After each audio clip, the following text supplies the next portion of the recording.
तो welcome back. आइए हम स्टार्ट करते हैं एक्सरसाइज 3.2 का क्वेश्चन नंबर 4। तो आज हम करने लगे हैं क्वेश्चन नंबर 4। इसकी स्टेटमेंट रीड कर लेते हैं एक बार। तो लिखा हुआ है what replacement for the unknown in each of the following will make the statement true. कि क्या रिप्लेसमेंट की जाए फॉर द अननोन। अननोन का मतलब जो वैल्यू हमें नहीं पता उसमें, यानी उसमें क्या रिप्लेसमेंट की जाए उस वैल्यू में जो हमें मालूम करनी है, जो कि यहाँ पे अननोन है, नहीं पता।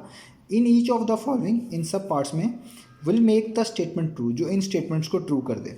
यानी इन सब पार्ट्स में कुछ चीज़ें ऐसी गिवन है हमें जो कि अननोन है। जैसे लेट्स से फर्स्ट पार्ट में मुझे इस कैपिटल एल की वैल्यू नहीं पता, तो इसकी जगह क्या रिप्लेस किया जाए। रिप्लेसमेंट का मतलब है इसकी जगह क्या वैल्यू रखी जाए कि ये स्टेटमेंट ट्रू हो जाए। यानी log of 81 to the base 3 का आंसर बिल्कुल इक्वल आ जाए एल के। इस एल की जगह पे बेसिकली क्या आंसर होना चाहिए, क्या वैल्यू होनी चाहिए कि वो इस स्टेटमेंट को ट्रू कर दे।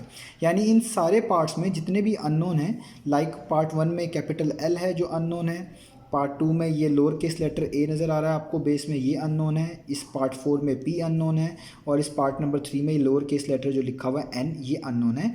इनकी जगह पे क्या वैल्यूज़ रिप्लेस की जाएं कि ये स्टेटमेंट ट्रू ही रहे, इनके आंसर्स वही आएँ जो कि इस इक्वेशन के लिहाज से सेटिस्फाई होते हों। तो हमने ये फाइंड करके दिखाने हैं। तो आइए इसको स्टार्ट करते हैं। तो मैंने सबसे पहले स्टार्ट करना है इसका पार्ट नंबर 1। तो आइए देखते हैं। तो ये मैंने यहाँ पे पार्ट नंबर 1 लिख लिया है। आप लोगों ने बस याद रखना है कि यहाँ पे दो तरह की फॉर्म्स इस चैप्टर में डिस्कस होंगी। एक है लॉगरिथमिक फॉर्म, यानी लॉग को लिखने की ऐसी रिप्रेजेंटेशन जिसमें आपको यहाँ पे LOG यानी लॉग यहाँ पे आपको नज़र आएगा। और एक ऐसी फॉर्म है जिसको हम बोलते हैं एक्सपोनेंशियल फॉर्म। ये मैंने दोनों चीज़ें जो है अपने लास्ट वीडियो लेक्चर्स में डिस्कस कर ली हैं, आप वो देख सकते हैं। तो एक्सपोनेंशियल फॉर्म में लॉग नज़र नहीं आएगा। आपने इस तरह के क्वेश्चंस के अंदर जहाँ पे भी आपको ये लॉग नज़र आ रहा है, इसको रिमूव करना है और इसको एक्सपोनेंशियल फॉर्म में तब्दील कर लेना है, जो मैं आपको अभी सिखाऊंगा। और जब वो आप एक्सपोनेंशियल फॉर्म में तब्दील कर लेंगे, उसके बाद आपसे वो क्वेश्चन जो है सॉल्व हो जाएगा, वो अननोन की वैल्यू आपसे निकल आएगी। तो जितने भी लॉगरिथमिक फॉर्म वाले क्वेश्चन हैं, हम कोशिश किया करेंगे उनको एक्सपोनेंशियल फॉर्म में कन्वर्ट कर लें और उसके बाद जो अपनी रिक्वायर्ड वैल्यू है वो फाइंड आउट कर लें। तो क्या तरीका है जी, आइए स्टार्ट करते हैं इसका पार्ट नंबर 1। ये लॉगरिथमिक फॉर्म में लिखा हुआ है क्योंकि यहाँ पे आपको log of 81 with base 3 is equal to L लिखा हुआ नज़र आ रहा है। तो मैंने आपको कन्वर्ट करना सिखाया हुआ है लास्ट लेक्चर्स के अंदर, तो एक बार दोबारा डिस्कस कर लेते हैं। मैंने आपको कहा था जब भी आपके पास इस तरह का सवाल आए या लॉगरिथमिक फॉर्म आए, आप इसको एक्सपोनेंशियल फॉर्म में इस तरह कन्वर्ट कर सकते हैं कि जो बेस लिखी हुई है, ये जो यहाँ पे लिखी होती है, ये बेस है 3।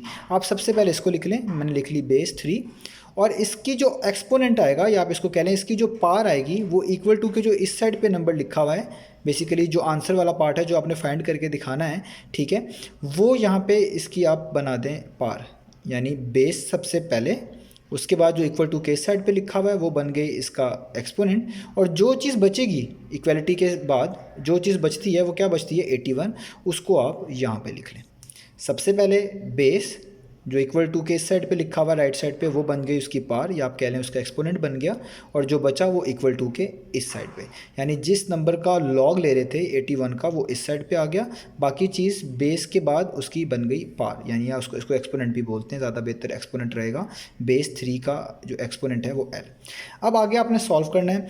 जब भी किसी कांस्टेंट नंबर की, यानी कोई भी नंबर है कांस्टेंट है कोई, उसकी पार वेरिएबल आ जाए, कोई लाइक लेटर्स में आ जाए, A B C या जो भी आ जाए, तो आपने कोशिश करना है इक्वलिटी के जो इस साइड पे नंबर है, उन दोनों की, उसकी इस नंबर की और इस नंबर की बेस सेम बना ली जाए। लाइक यहाँ पे बेस 3 है और यहाँ पे 81 है, तो आप कोशिश करें इस 81 को भी 3 में ले आएँ, जो कि बहुत आसान है। वैसे मैं इसको यहाँ पे कर भी देता हूँ। आपने जस्ट इसका एलसीएम लेना है, और ना भी लें, ये बहुत इजी कैलकुलेशन है, आपको वैसे भी पता होगी। तो आपको पता है 3 27 टाइम्स 81 होता है, 3 9 टाइम्स 27 होता है, 3 टाइम्स 9 होता है, और 3 1 टाइम्स 3 होता है। तो ये 4 मरतबा 3 मल्टीप्लाई होगा तो 81 देगा। यानी ये लिखा हुआ है 3 की पावर 4, 1 2 3 4, 3 टू पावर 4। तो मैं इस 81 की जगह पर रिप्लेस कर सकता हूँ 3 टू पावर 4। ठीक है, कोई फ़र्क नहीं पड़ता क्योंकि 81 को लिख सकते हैं 3 टू पावर 4। तो ये प्रोसेस ना भी करें, आपको वैसे भी ये गेस हो जाएगा।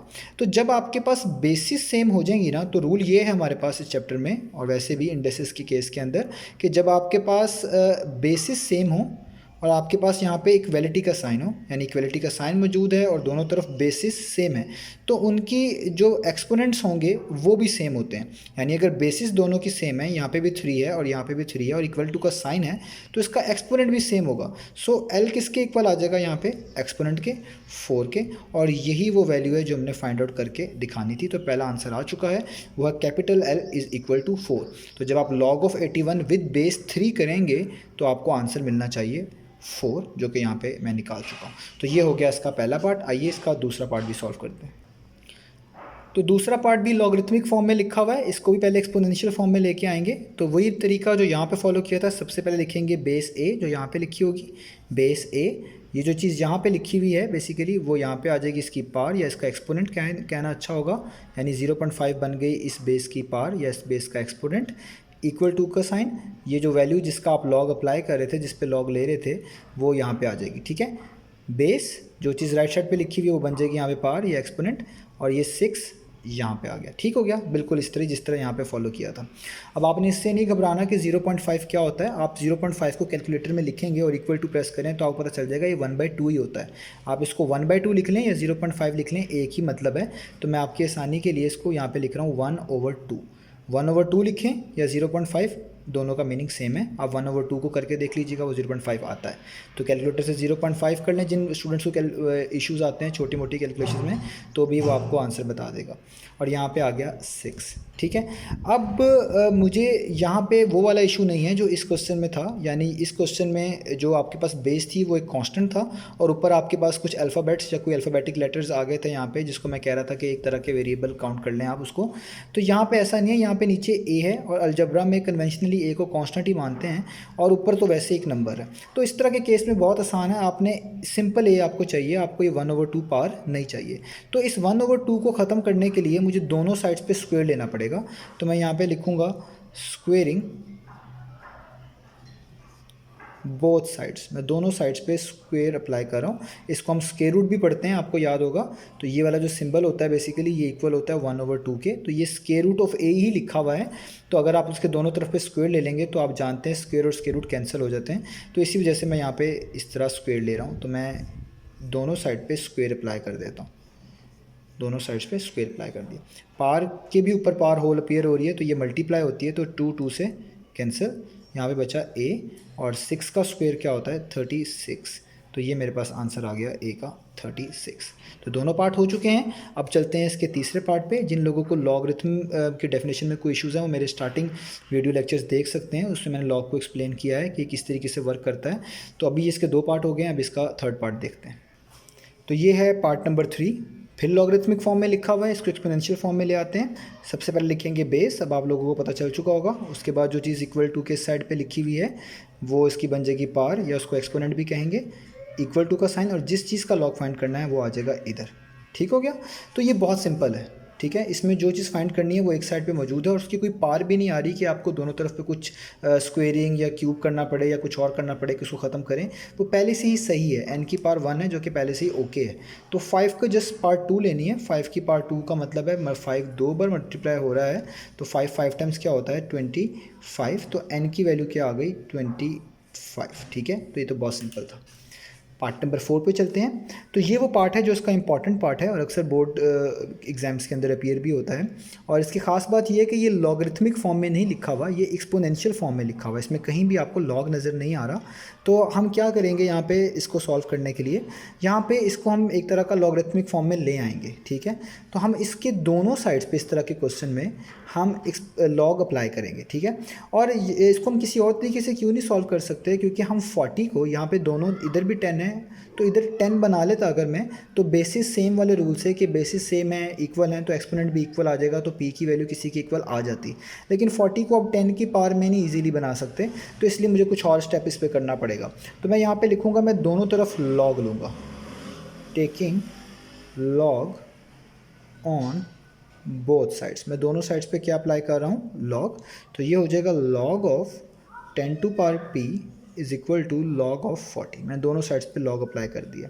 अब आपने लॉग की प्रॉपर्टी याद रखनी है। लॉग में एक प्रॉपर्टी होती है कि लॉग आप जिस चीज़ का ले रहे होते हैं अगर उसकी पार आ जाए, जैसे यहाँ पे log of 10 to power p है, यानी इसकी बेस 10 है और यहाँ पे इसका एक्सपोनेंट p है, तो ये जो पार होती है ये स्टार्ट में आ जाती है। ये प्रॉपर्टी होती है लॉग की कि आप किसी भी नंबर का जब लॉग ले रहे हैं उसकी कोई होल पार आ जाए, जैसे इस 10 की होल पार क्या आ रही है p, तो ये पार स्टार्ट में आ जाती है। आप इसको स्टार्ट में लिख सकते हैं, यानी मैं इस चीज़ को ऐसे लिख सकता हूँ, ये जो 10 की पार p आ रही है ये स्टार्ट में सबसे पहले, और बाकी चीज़ वैसे की वैसी, log ऑफ 10 वैसे का वैसे। ये प्रॉपर्टी है, आपकी बुक में मेंशन है, मैंने बता दी है, तो आपने याद रखनी है।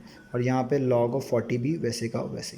log ऑफ 10 1 होता है, वैसे वैल्यू याद ही रखनी चाहिए। log ऑफ 10 1 होता है, ना भी हो तो आपके पास कैलकुलेटर्स मौजूद है, आप उसमें log 10 टाइप करें, आपको 1 आंसर मिलेगा। तो ये हो जाएगा p, और 1 लिखने की ज़रूरत नहीं है क्योंकि p 1 टाइम्स p ही होता है। और यहाँ पर हो गया log ऑफ 40।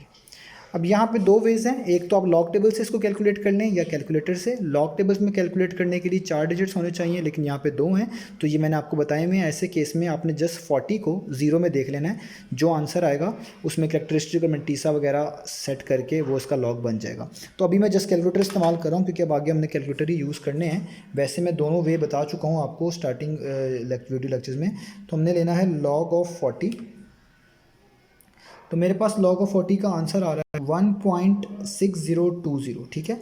तो मेरे पास इसका आंसर आ रहा है 1.6020, ठीक है।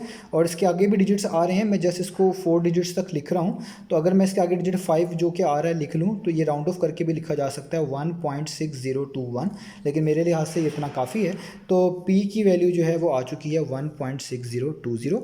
तो ये हमारे पास हो गया है इसका क्वेश्चन नंबर 2 कंप्लीट।